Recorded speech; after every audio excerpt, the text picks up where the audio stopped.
Hello everyone, exception handling के part 1 video में हमने थ्योरेटिकल कॉन्सेप्ट्स को क्लियर किया था और इस पार्ट 2 वीडियो में हम एक्सेप्शन हैंडलिंग को प्रोग्रामिकली सीखेंगे।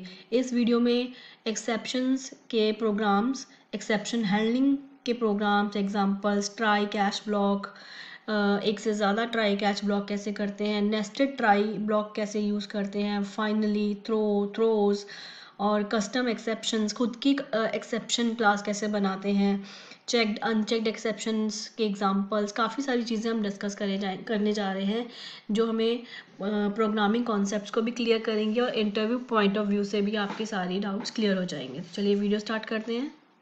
तो यहाँ पर एक क्लास है माई क्लास, इसके अंदर मेन फंक्शन बना लेते हैं पब्लिक स्टैटिक वॉइड मेन और एक एग्जांपल लेकर चलते हैं। सपोज एक स्ट्रिंग है, उसकी लेंथ निकालकर हमें प्रिंट करानी है। पहले हम बिना एक्सेप्शन का एक सिंपल प्रोग्राम कर लेते हैं। मैंने str स्ट्रिंग ली और उसके अंदर एक वैल्यू डाल दी हेलो। तो जो भी इसकी लेंथ है वो मुझे प्रिंट करानी है। तो स्ट्रिंग के अंदर हम स्ट्रिंग क्लास के अंदर एक फंक्शन होता है लेंथ निकालने के लिए, लेंथ फंक्शन। तो मैंने str dot length function call किया और ये देखिए यहाँ पर ये इंट रिटर्न करता है नंबर ऑफ करेक्टर्स जो होते हैं। इसको मैंने एक वेरिएबल में सेव करा लिया इंट टाइप का, उसका नाम रखा लेन। यानी कि str स्ट्रिंग के अंदर जितनी भी लेंथ होगी इसकी वैल्यू की, उसको वो इंट में कन्वर्ट करके हमें दे देगा रिटर्न करके, और वो लेन में स्टोर हो जाएगी। और इसको प्रिंट करा लेते हैं, लेंथ इज len वेरिएबल। अभी इसको नॉर्मली रन करते हैं, राइट क्लिक रन, और यहाँ पर देखिए लेंथ क्या आ गई 5, 1 2 3 4 5। चलिए अब एक्सेप्शन वाला एग्जांपल देखते हैं। मैंने यहाँ पर कोई वैल्यू नहीं डाली, मैंने यहाँ पर सिर्फ नल डाल दिया, यानी कि मेमोरी एलोकेट नहीं हुई है str को, ये कुछ भी मतलब पॉइंट आउट ही नहीं कर रहा है, इसमें वैल्यू ही नहीं है। अब एक बार चल के इसको एक बार रन करके देखते हैं। जैसे ही ये वाली लाइन एग्जीक्यूट होगी, अब ये लेंथ निकालेगा किसकी, वैल्यू ही नहीं है, पॉइंट ही नहीं कर रहा है किसी चीज को, नल है इसमें। तो यहाँ पर एक एक्सेप्शन आ जाएगी। देखिए एक्सेप्शन, यहाँ पर एक्सेप्शन आ गई, एक्सेप्शन इन थ्रेड मेन, यानी कि जो मेन मेथड हमारा चल रहा था थ्रेड, इसमें आ गई है कौन सी, Java dot lang dot null pointer exception. ये जो चीज़ है Java dot lang dot null pointer exception, अगर आपने फर्स्ट पार्ट देखा है तो आपको ये पूरी लाइन समझ में आ गई होगी। मैंने आपको लास्ट वीडियो में बताया था कि जब कोई एक्सेप्शन आती है तो एक्सेप्शन ऑब्जेक्ट बनता है उस पर्टिकुलर क्लास का। तो यहाँ पर क्या हुआ, क्योंकि नल पॉइंटर टाइप की एक्सेप्शन आई थी, तो नल पॉइंटर एक्सेप्शन जो क्लास है उसका ऑब्जेक्ट बना। वो क्लास जावा पैकेज के अंदर लैंग पैकेज के अंदर है, तो नल पॉइंटर एक्सेप्शन क्लास का ऑब्जेक्ट बना।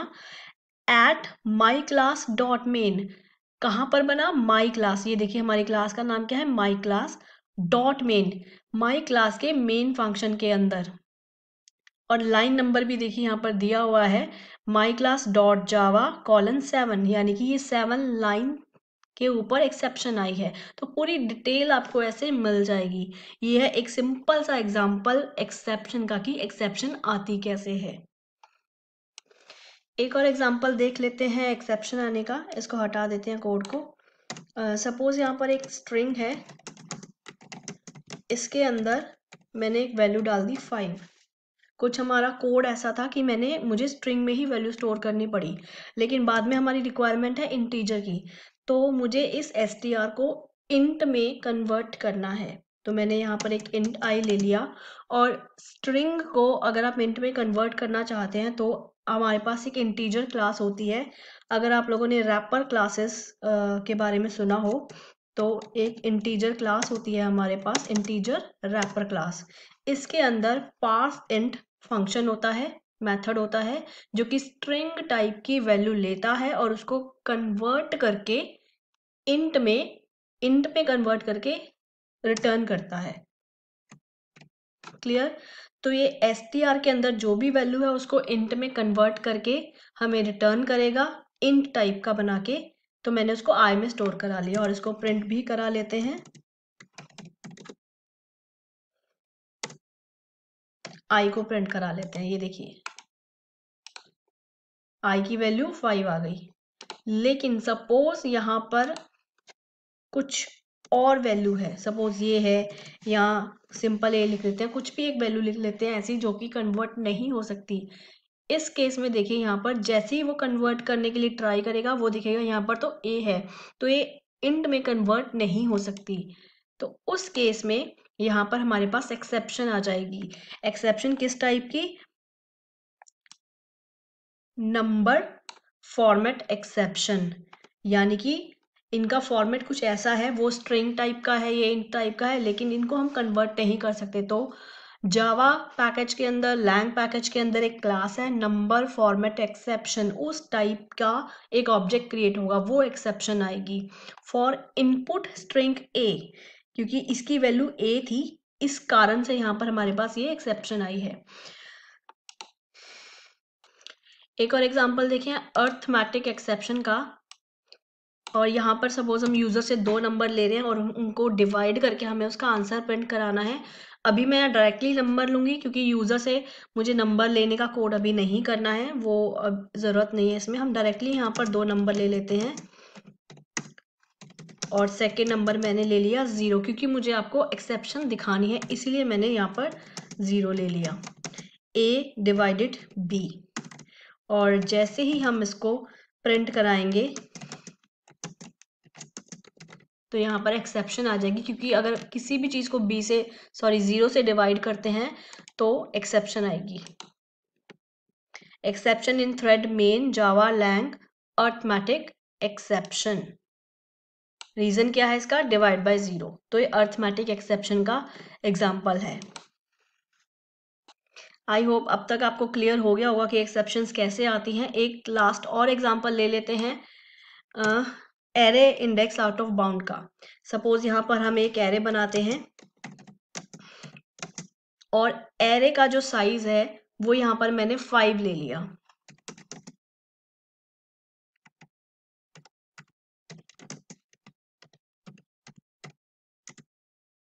और यहाँ पर एरे के 8th साइज पर, 8th इंडेक्स पर सपोज मैंने कोई वैल्यू डाल दी। ये डायरेक्टली मैंने डाल दी, मैंने एरे की 0 1 2 3 4 किसी पर वैल्यू नहीं डाली है, उसमें मुझे टाइम वेस्ट नहीं करना है। मैंने सीधा यहाँ पर 8th इंडेक्स पर वैल्यू डाल दी।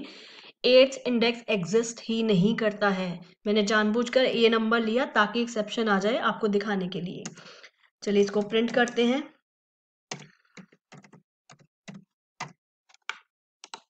जैसे ही इसको रन करेंगे तो ये जो लाइन एग्जीक्यूट हो रही है यहाँ पर एक्सेप्शन आ जाएगी। एक्सेप्शन कौन सी? Array index out of bound exception. यहाँ पर देखिए लिखा भी हुआ है 8, ये छोटा सा अगर आपको विजिबल हो, यानी कि इस इंडेक्स के कारण, ये जो रीजन है इसके कारण यहाँ पर एक्सेप्शन आई है। ये एग्जिस्ट ही नहीं करता है इंडेक्स, इसलिए यहाँ पर एक्सेप्शन आ गई है। तो मैंने आपको 4 अलग अलग टाइप की एक्सेप्शंस के एग्जाम्पल दिए कि इस तरीके से एक्सेप्शंस आती हैं। और चारों में अगर आपने एक और चीज नोटिस करी हो कि जिस लाइन पर एक्सेप्शन आती है उसके बाद हमारा प्रोग्राम टर्मिनेट हो गया है, उसके बाद का जो बाद की जो स्टेटमेंट है वो एग्जीक्यूट नहीं हो रही, यहाँ पर कुछ भी प्रिंट नहीं हुआ है, क्योंकि प्रोग्राम इसी लाइन पर टर्मिनेट हो चुका है। जिस लाइन पर एक्सेप्शन आएगी वहीं प्रोग्राम टर्मिनेट हो जाएगा, उसके बाद की लाइंस एग्जीक्यूट नहीं होंगी। अब इस केस में अगर हम चाहते हैं कि हमारा प्रोग्राम टर्मिनेट ना हो एक्सेप्शन आने के बाद भी, उस केस में एग्जिस्टेंस में क्या आता है? Exception handling. एक्सेप्शन हैंडलिंग को परफॉर्म करने के लिए हमारे पास ट्राई और कैच ब्लॉक्स होते हैं। इनको यूज करके एक्सेप्शंस को हैंडल किया जा सकता है। पहले हम इनका सिंटैक्स देख लेते हैं। Try curly braces and catch curly braces. तो ये ट्राई ब्लॉक है और ये कैच ब्लॉक है। ट्राई ब्लॉक के अंदर वो स्टेटमेंट्स रखते हैं जिनमें हमें लगता है कि एक्सेप्शन आ सकती है। अगर एक्सेप्शन आ गई तो कैच ब्लॉक उसको हैंडल कर लेगा। कैच ब्लॉक के अंदर आपने जो भी स्टेटमेंट्स दी होंगी, अगर एक्सेप्शन आएगी तो कैच ब्लॉक उसको एग्जीक्यूट कर देगा, एक्सेप्शन को हैंडल कर देगा। नेक्स्ट पॉइंट, ट्राई ब्लॉक में एक्सेप्शन आई, कैच ब्लॉक ने उसको हैंडल कर लिया, उसके बाद भी हमारा प्रोग्राम टर्मिनेट नहीं होगा। कैच ब्लॉक के बाद जो भी आपने बाद में स्टेटमेंट्स दी होंगी वो एग्जीक्यूट होती रहेंगी। पहले क्या होता था, एक्सेप्शन आ गई, प्रोग्राम टर्मिनेट, उसके बाद की स्टेटमेंट्स एग्जीक्यूट नहीं हुई। लेकिन क्योंकि हम हैंडल कर रहे हैं इसको, एक्सेप्शन हैंडलिंग परफॉर्म कर रहे हैं, यहाँ एक्सेप्शन आई, यहाँ हैंडल हो गई, और उसके बाद यहाँ पर जो भी स्टेटमेंट्स हैं हमने लिखी वो सारी एग्जीक्यूट हो जाएंगी, प्रोग्राम टर्मिनेट नहीं होगा। तो ये फायदा है एक्सेप्शंस को हैंडल करने का। नेक्स्ट पॉइंट, इंपॉर्टेंट पॉइंट, यहाँ पर मैंने पैरेंथेसिस यूज करे हैं। इसमें क्या आएगा, यहाँ पर हम लिखेंगे एक्सेप्शन ई। सबसे पहले तो इसका मतलब समझ लेते हैं, फिर देखेंगे कि लिखा क्यों है। इसका मतलब क्या है, जैसे स्ट्रिंग str हमने यूज किया था, str एक रेफरेंस वेरिएबल है स्ट्रिंग टाइप का, सेम वैसे ही ई एक रेफरेंस वेरिएबल है एक्सेप्शन टाइप का। एक्सेप्शन क्लास है, उस टाइप का ई एक रेफरेंस वेरिएबल है। ई की जगह पर आप कुछ भी लिख सकते हैं कीवर्ड्स को छोड़कर। क्लियर। अब ये लिखा क्यों है, यहाँ पर जो एक्सेप्शन आएगी वो किसी ना किसी टाइप की तो होगी ही होगी। यहाँ पर देखिए, ये जो मैप हमने देखा था, डायग्राम देखा था, यहाँ पर एक्सेप्शन क्लास है, सुपर क्लास, और इसकी चाइल्ड क्लासेस हैं। तो जो भी एक्सेप्शन आएगी वो इनमें से किसी ना किसी टाइप की तो होगी ही होगी। यहाँ पर आप वो एक स्पेसिफिक टाइप लिख सकते हैं या फिर सुपर क्लास का नाम लिख सकते हैं। फॉर एग्जाम्पल हमारे कोड के अकॉर्डिंग नल पॉइंटर एक्सेप्शन आने वाली है, तो आप specific null pointer exception class का नाम लिख सकते हैं। अगर आपको पता है कि वही एक्सेप्शन ही आ सकती है तो उसका नाम लिख सकते हैं, या फिर आप उन सब की सुपर क्लास का नाम एक्सेप्शन सीधा वो भी लिख सकते हैं, तब भी कोई प्रॉब्लम नहीं है। तो यहाँ पर जो भी एक्सेप्शन आएगी यहाँ से टाइप मैच होगा, और अगर टाइप मैच हो गया कैच ब्लॉक उसको कैच कर लेगा, हैंडल कर लेगा। इसको एक बार प्रैक्टिकली चेक करते हैं। अभी एक सिंपल सा एग्जांपल ले लेते हैं एक्सेप्शन हैंडलिंग को समझने के लिए। यहाँ पर मैंने कुछ वेरिएबल्स लिए a और b, और एक और इंट वेरिएबल लिया आंसर, इसको 0 से इनिशियलाइज कर दिया। अब हम यूजर से इनपुट लेंगे। यूजर से इनपुट लेने के लिए हम स्कैनर क्लास का यूज करते हैं, जो कि यूटिल पैकेज के अंदर होती है। देखिए यहाँ पर पैकेज इंपोर्ट हो चुका है java.util। स्कैनर क्लास का मैंने एक रेफरेंस वेरिएबल लिया se, और इसका एक ऑब्जेक्ट बनाया स्कैनर सिस्टम डॉट इन। अब हम यूजर से इनपुट लेते हैं, इनपुट फ्रॉम यूजर। उसके लिए एससी स्कैनर क्लास के अंदर नेक्स्ट इंट, मुझे इंटीजर टाइप का इनपुट चाहिए तो मैंने नेक्स्ट इंट फंक्शन यूज करा। यूजर एक इनपुट दे देगा और इसको मैंने ए में स्टोर करा लिया। उससे पहले हम यूजर को प्रिंट भी करा देते हैं ताकि उसको पता चल जाए, एंटर फर्स्ट नंबर। क्लियर।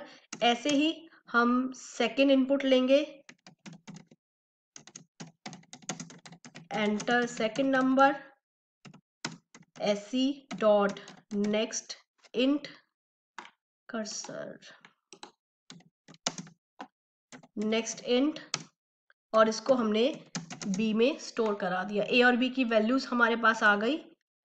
अब हम answer a divide by b कर लेते हैं, डिवाइड कर लेते हैं। उसके बाद प्रिंट कराते हैं आंसर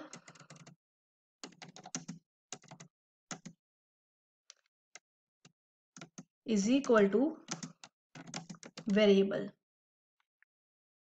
यहां तक देखिए बिल्कुल सिंपल हमारा प्रोग्राम है, लेकिन अब हमें डाउट है कि यूजर 0 भी एंटर कर सकता है। एंटर करने में कोई प्रॉब्लम नहीं है, लेकिन प्रॉब्लम यहाँ पर है, अगर उसने 0 एंटर कर दिया और 0 से डिवाइड हो गया तो एक्सेप्शन आ सकती है। तो अभी पहले हम इसको एक बार ऐसे ही रन कर लेते हैं। ये देखिए, enter first number, enter second number, मैंने एंटर करा 0, एक्सेप्शन आ गई और हमारा प्रोग्राम टर्मिनेट हो गया। अब मुझे एक्सेप्शन नहीं लानी है इस लाइन पर, तो इसको हम डालेंगे ट्राई ब्लॉक के अंदर। यहाँ पर मैंने लिखा try, curly braces open and curly braces close. इसको मैंने ट्राई ब्लॉक के अंदर डाल दिया। अब ट्राई के जस्ट आफ्टर ये जो क्लोजिंग ब्रेसेस है इसके जस्ट आफ्टर कैच आना चाहिए। तो मैंने यहाँ पर कैच ब्लॉक ले लिया। अब मुझे पता है कि यहाँ पर एक्सेप्शन किस टाइप की आ सकती है, अर्थमेटिक एक्सेप्शन आ सकती है, 0 से डिवाइड कर रहे हैं हम, लेकिन मैंने यहाँ पर सीधा सुपर क्लास लिख दी एक्सेप्शन। अगर आपको पर्टिकुलर पता है कि किस टाइप की आ सकती है, वो भी लिख सकते हैं। अब अगर एक्सेप्शन आएगी तो मुझे जस्ट एक मैसेज प्रिंट कराना है, डिवाइड बाय 0 एक्सेप्शन। आप कोई भी मैसेज प्रिंट करा सकते हैं। चलिए, मैंने ट्राई ब्लॉक लगा लिया, कैच ब्लॉक हैंडल करने के लिए लगा लिया। अब एक बार रन करके देखते हैं। Enter first number, enter second number, 0। अब देखिए क्या हमारा प्रोग्राम टर्मिनेट हुआ? नहीं। यहाँ पर आ गया डिवाइड बाय 0 एक्सेप्शन। ये जो मैसेज मैंने आपको दिया था यहाँ पर, ये देखिए एक्सेप्शन आई, कैच ब्लॉक ने हैंडल कर लिया और यहाँ पर जो भी दिया था वो प्रिंट हो गया। क्या प्रोग्राम टर्मिनेट हुआ? नहीं, क्योंकि हमारी जो लास्ट लाइन थी आंसर इक्वल टू, वो भी प्रिंट हुई है।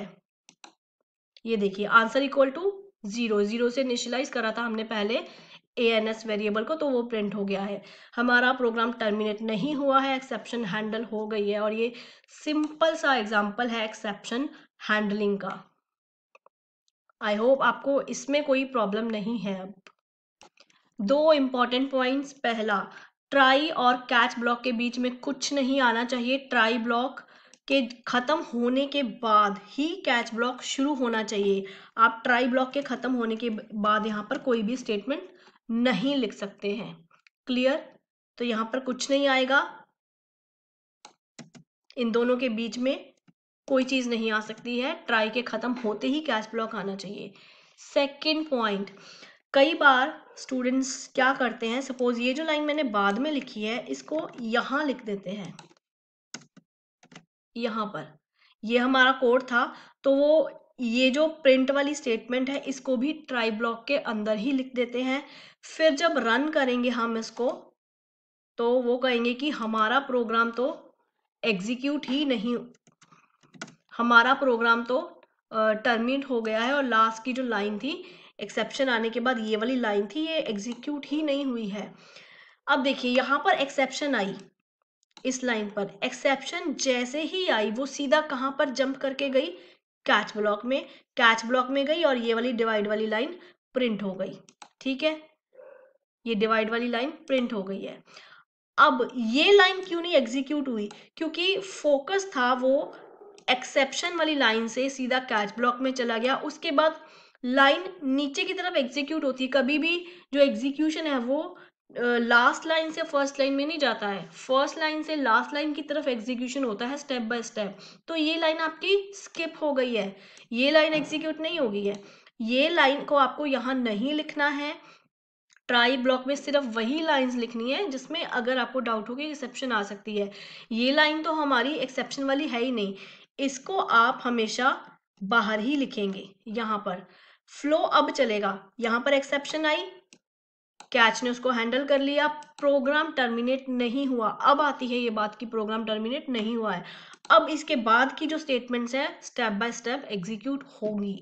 आप ट्राई ब्लॉक में ये सारी बाद की स्टेटमेंट नहीं लिखेंगे। ये पॉइंट समझाने का मतलब सिर्फ इतना था कि स्टूडेंट सारे का सारा कोड ही ट्राई ब्लॉक के अंदर डाल देते हैं और फिर उनको शिकायत होती है कि हमारा प्रोग्राम की जो बची हुई लाइनें हैं वो एग्जीक्यूट नहीं हो रही हैं, हमारा प्रोग्राम टर्मिनेट हो गया है। तो उसका रीज़न ये है। एक्सेप्शन हैंडलिंग में नेक्स्ट टॉपिक है मल्टीपल कैच ब्लॉक्स का। अगर आपको लगता है कि आपके कोड में अलग अलग टाइप की एक से ज़्यादा एक्सेप्शंस आ सकती हैं और आप उनको अलग अलग तरीके से हैंडल करना चाहते हैं, तो उसके लिए आप एक से ज़्यादा कैच ब्लॉक्स को बना सकते हैं, जो एक कैच ब्लॉक स्पेसिफिक टाइप की एक्सेप्शन को अलग तरीके से हैंडल करेगा। पहले हम इसका बेसिक कॉन्सेप्ट क्लियर कर लेते हैं कि कैसे इसको करा जाता है, उसके बाद धीरे धीरे जो इम्पोर्टेंट पॉइंट्स आते जाएंगे उनको समझते जाएंगे। चलिए स्टार्ट करते हैं इसको। अब यहाँ पर एक मैं ऐसा प्रोग्राम कर देती हूँ जिसमें एक से अलग अलग तरीके की एक से ज़्यादा एक्सेप्शंस आ सकती हैं। तो सबसे पहले एक स्कैनर क्लास लेते हैं यूज़र से इनपुट लेने के लिए। Scanner system.in। और यहाँ पर ऊपर एक एरे बना लेते हैं इंट टाइप का, और इस एरे का साइज मैंने दे दिया 5। अब ये जो स्कैनर क्लास है, इनपुट लेते हैं और एरे में स्टोर करते हैं sc डॉट नेक्स्ट इंट। मुझे इंट टाइप का इनपुट चाहिए तो मैंने नेक्स्ट इंट फंक्शन यूज़ करा और इसको एरे में स्टोर करते हैं। लेकिन एरे का साइज 5 है, लेकिन मैंने इसको सपोज 6 इंडेक्स पर स्टोर करा दिया। अब यहाँ पर कुछ वेरिएबल्स ले लेते हैं। ए में मैंने 10 वैल्यू डाली और एक आंसर वेरिएबल इसको 0 से इनिशियलाइज कर दिया। अब यहाँ पर जो वैल्यू आई है इसको हम डिवाइड कर देते हैं, सॉरी ए वाली जो वैल्यू है ए को हम डिवाइड कर देते हैं एरे का 6 लोकेशन में जो वैल्यू आई है हमारे पास, और उसको आंसर में स्टोर करा देते हैं और प्रिंट कराते हैं answer is equal to answer.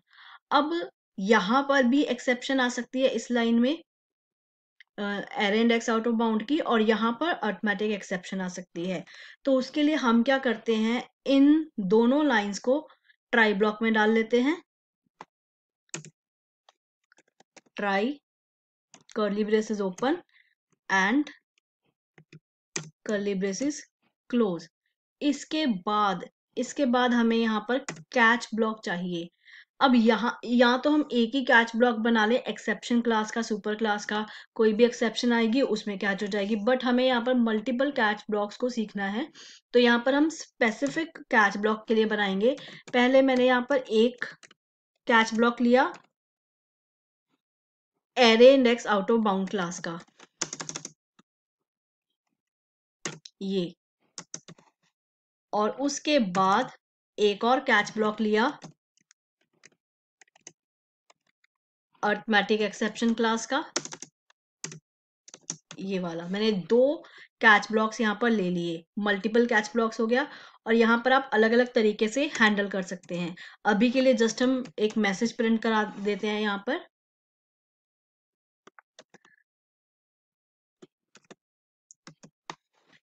और इसके लिए ये वाला मैसेज प्रिंट करा लेते हैं।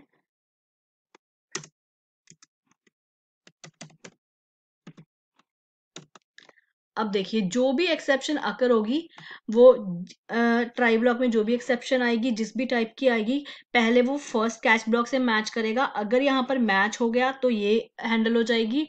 अगर यहाँ पर मैच नहीं हुआ तो वो सेकंड के पास जाएगी। सेकंड से टाइप मैच हो गया तो सेकंड वाला मैसेज आ जाएगा। अगर सेकंड से भी मैच नहीं हुआ है तो उसके पास कोई भी कैच ब्लॉक नहीं है, तो हमारी नॉर्मल जो एक्सेप्शन आती है, प्रोग्राम टर्मिनेट होता है, वो हो जाएगा। रन करके देखते हैं।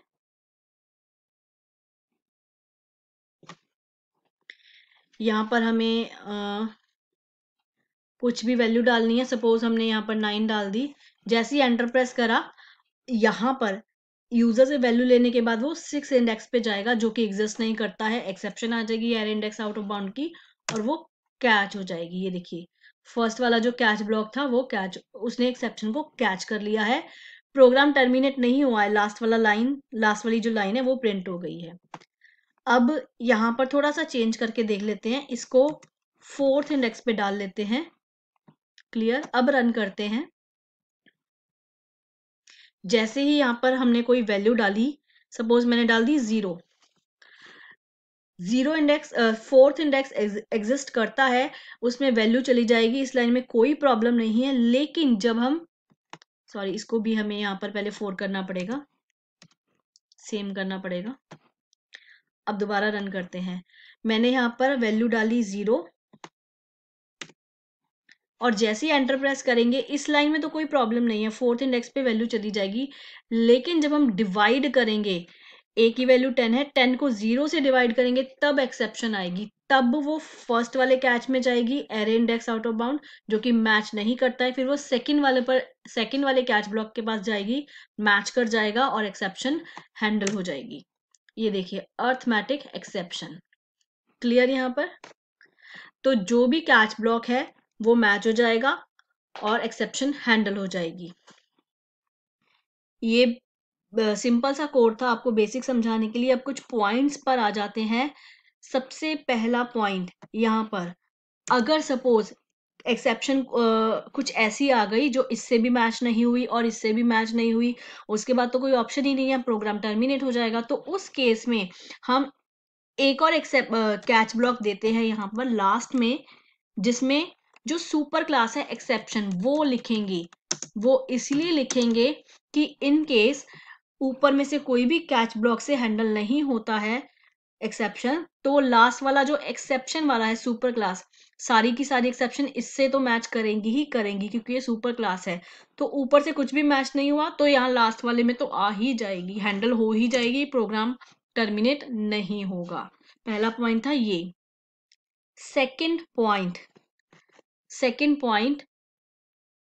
at a time only one exception occurs and at a time only one catch block is executed।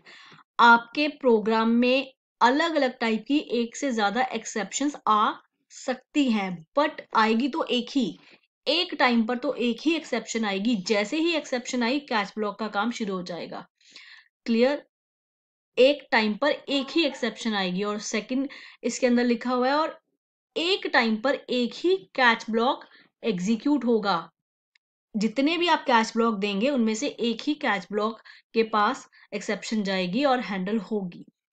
I hope ये पॉइंट आपको क्लियर हो गया। और third point, all catch blocks must be ordered from most specific to most general, यानी कि child class से super class में जाएंगे। अब यहाँ देखिए मैंने यहाँ पर एरे इंडेक्स लिखा, अर्थमेटिक लिखा और लास्ट में एक्सेप्शन लिखा। ये स्पेसिफिक टाइप्स हैं, उसके बाद हम जर्नल पर आ रहे हैं। ये जर्नल है, सुपर क्लास है। अगर सपोज मैंने यहाँ पर इसको हटा दिया और इसको यहाँ लिख दिया पहले, सुपर क्लास वाले को जर्नल वाले को पहले लिख दिया। अब मान लो यहाँ पर एक्सेप्शन आ गई है, अर्थमेटिक एक्सेप्शन, वो इससे मैच हो जाएगी, यहाँ पर इससे मैच हो जाएगी और यहाँ हैंडल हो जाएगी। तो नीचे वालों को लिखने का फायदा क्या हुआ? सबसे पहले एक्सेप्शन क्लास में वो चली जाएगी, नीचे वालों को लिखने का कोई फायदा नहीं है, तो इसलिए यहाँ पर एरर आ रही है। ऊपर स्पेसिफिक टाइप आएगी कैच ब्लॉक के अंदर, जैसे नीचे नीचे जाते जाएंगे फिर जर्नल टाइप आती रहेगी। तो ये जो सुपर क्लास या जर्नल वाला कैच ब्लॉक है, ये सब अगर आप मल्टीपल कैच ब्लॉक लिख रहे हैं तो सबसे पहले नहीं आएगा, इसको सबसे लास्ट में ही आप लिखेंगे। आई होप ये पॉइंट आपको क्लियर हो गया है कि लास्ट में इसको क्यों लिखेंगे। इंटरव्यू में भी घुमा फिरा कर आपको ये पूछा जा सकता है कि अगर आप मल्टीपल कैच ब्लॉक्स यूज कर रहे हैं तो एक्सेप्शन क्लास वाला ये जो कैच ब्लॉक है, ये पहले लिख सकते हैं या नहीं लिख सकते? नहीं लिख सकते तो क्यों नहीं लिख सकते? और हमेशा लास्ट में ही क्यों लिखते हैं? किसी भी तरीके से घुमा फिरा कर आपसे क्वेश्चन पूछा जा सकता है। तो ये कुछ पॉइंट्स थे मल्टीपल कैच ब्लॉक्स के, ये मैंने आपको बताए हैं। अब एक और इम्पॉर्टेंट पॉइंट इसमें, ये जो है मल्टीपल कैच ब्लॉक्स, ये पुराना तरीका है। ये जावा 7 से पहले का तब तक का तरीका है, पुराना तरीका। यहाँ पर क्या है, जो हैंडल कर रहे हैं हम, ये सारी चीजें रिपीट हो रही हैं।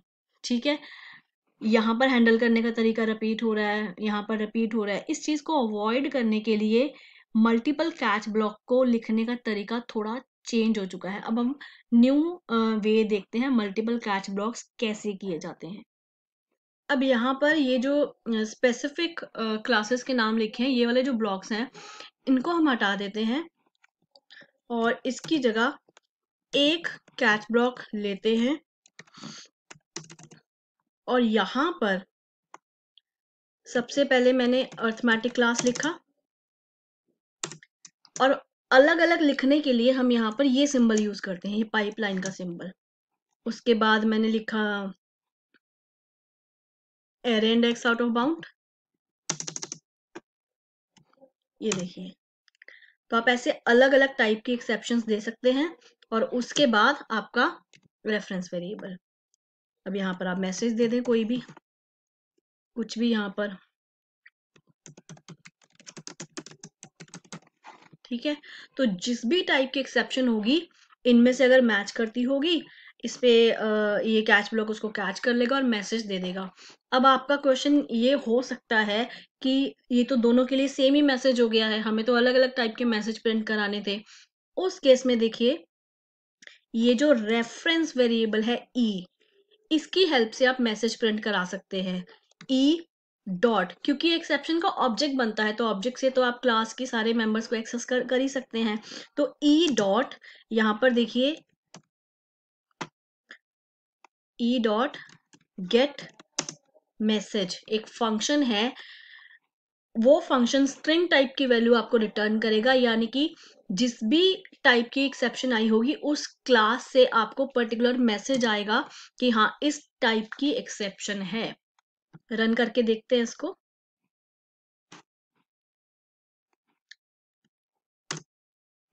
डिवाइड बाय 0, यानी कि इस लाइन पर एक्सेप्शन आई थी तो अर्थमेटिक एक्सेप्शन मैच हो गई, और यहां पर E dot gate message arithmetic exception class का ऑब्जेक्ट बना। ई रेफरेंस वेरिएबल से मैंने उस ऑब्जेक्ट के थ्रू उस क्लास का गेट मैसेज फंक्शन कॉल कर लिया और उसने हमें क्या रिटर्न करा, एक स्ट्रिंग डिवाइड बाय 0। इसको चेंज करके भी देख लेते हैं यहां पर। अब देखते हैं क्या मैसेज आता है, कुछ भी वैल्यू डाल देते हैं। देखिए 8। अगर आपको याद हो, मैंने स्टार्टिंग में आपको error index out of bound exception जब दिखाई थी तब उसमें मैसेज क्या आ रहा था, 8 इंडेक्स आ रहा था। उसमें भी मैंने बाय डिफॉल्ट उसमें भी मैंने 8 ही इंडेक्स ले लिया था, यहाँ पर भी 8 ही लिया है, तो ये उसका मैसेज आ गया है। इस तरीके से आप ई डॉट करके अलग अलग यहाँ पर मैसेज को एक्सेस कर सकते हैं।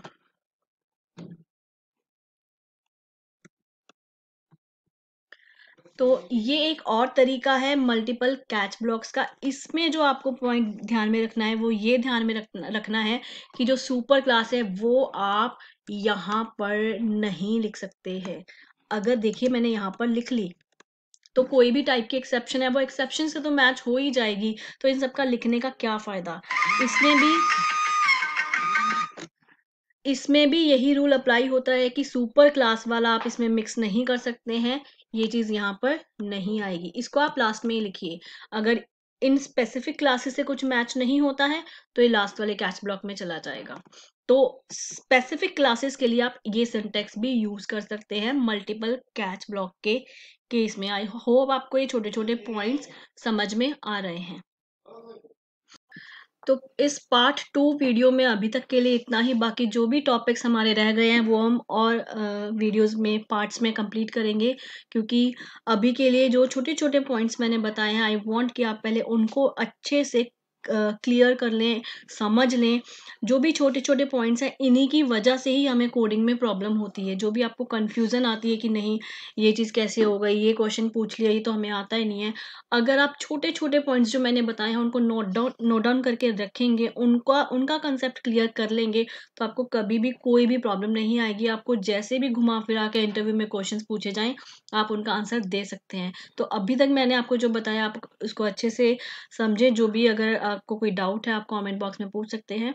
बाकी जो टॉपिक्स हैं जैसे नेस्टेड ट्राई ब्लॉक्स, एक के अंदर दूसरा जो ट्राई ब्लॉक होता है नेस्टेड में, वो कैसे करना है, checked unchecked, throw throws, throws में डिफरेंस, कस्टम एक्सेप्शन, काफ़ी सारे छोटे छोटे टॉपिक्स अभी रहते हैं, वो हम आने वाले पार्ट्स में कंप्लीट करेंगे। तो अभी के लिए हैप्पी कोडिंग।